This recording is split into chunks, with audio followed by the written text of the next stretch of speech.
We are in Vanasthalipuram in Hyderabad, outside Manideep Reddy's house. Manideep, a 18-year-old student of BTech studying in Finland, is reported missing for more than 45 days now. We are here to have a conversation with his parents, trying to understand where they are coming from and their appeal towards the Ministry of External Affairs of India and the Government of India, along with the Government of Telangana.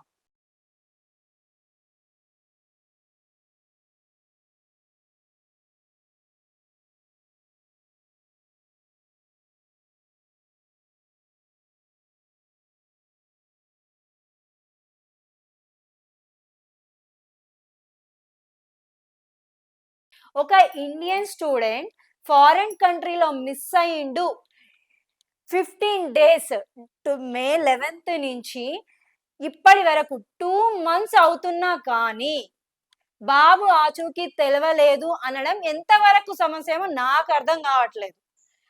ఏమన్నా అంటే clues లేవంటారు.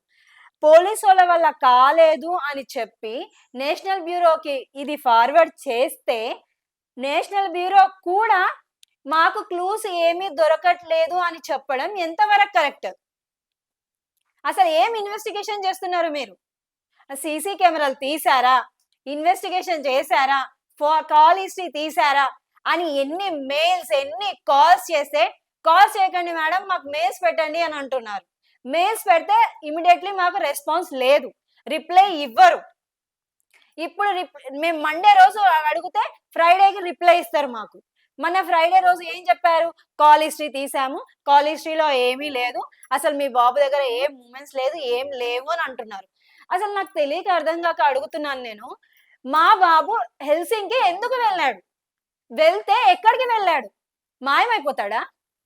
Magic shows అనుకుంటున్నారా మా బాబుకి ఏమన్నా మీరు? ఎంత clear గా నేను చెప్తున్నాను, మేము ఇండియన్స్ మేము ఎమోషనల్ ఫూల్స్, మేము అలా చెయ్యము, మేము హైడ్ అవ్వము, మా బాబుని ఎవరో మ్యానిపులేట్ చేశారు తీసుకెళ్లారు అని డే 1 నుంచి నేను పోలీసు వాళ్ళకి చెప్తూనే ఉన్నాను. బట్ ఎందుకు రియాక్ట్ అవ్వట్లేదు? మా ఇండియన్ ఎంబసీకి రియాక్ట్ అవ్వట్లేదు. స్పెషల్ గా మా గవర్నమెంట్ కి మే 11th నుంచి నేను రిపోర్ట్ చేస్తూనే ఉన్నా. కిషన్ రెడ్డి సార్ని వెళ్ళి కలిశాను. కిషన్ రెడ్డి సార్ అయితే రెస్పాన్సే లేదు. వెతుకుతారమ్మా, చేస్తారమ్మా, వాళ్ళకు కూడా చాలా పనులు ఉంటాయి కదమ్మా, మాకు కూడా చాలా పనులు ఉన్నాయమ్మా, దీనికోసం మేము ఒక టీంని పెట్టామమ్మా, వెతుకుతామమ్మా, చెప్తామమ్మా అన్నారు తప్పితే ఇంతవరకు ఒక్క ఇన్ఫర్మేషన్ డే 1 లో ఏ ఇన్ఫర్మేషన్ ఉందో డే 60 రోజు కూడా నేను అదే ఇన్ఫర్మేషన్ లో ఉన్నాను. ఇక్కడ ఇలా ఎలా జరుగుతుందా? అసలు మా బాబు ఎక్కడ తప్పిపోతాడు? తెలియని కంట్రీలో ఎలా తప్పిపోతాడు? అసలు మీ దేశంలో క్రైమే లేదంటున్నారు, కానీ నా బాబు ఎక్కడ? మా గవర్నమెంట్ ఇమ్మీడియట్లీ యాక్షన్ తీసుకోవాలి. మాకు వీసా అప్రూవ్ చేయాలి. మాకు గవర్నమెంట్ తరఫు నుంచి అన్ని హెల్ప్ఫుల్ గా మాకు ఫేవర్ గా కావాలి. అక్కడికి వెళ్ళాక మాకు ఒక పర్సన్ ని వాళ్ళు సపోర్ట్ గా పంపించాలి.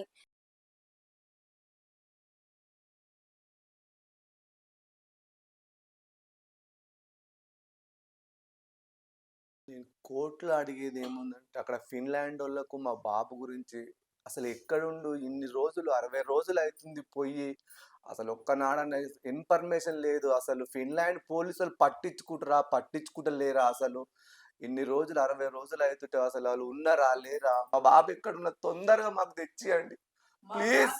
మీరు పోయి అక్కడ కనీసం ఏదైనా ఇన్ఫర్మేషన్ చూడండి. మా బాబుని ఎక్కడున్నా తొందరగా మా ఇంటికి తెచ్చియండి. ఇంతకంటే ఇంకేం మాట్లాడతాం? మేము ఎవరిని ఏం అడుగుతాం? గవర్నమెంట్ పట్టించుకోకుండా ఇంకా మేము ఎవరి దగ్గరకు పోతాం? ఇంకా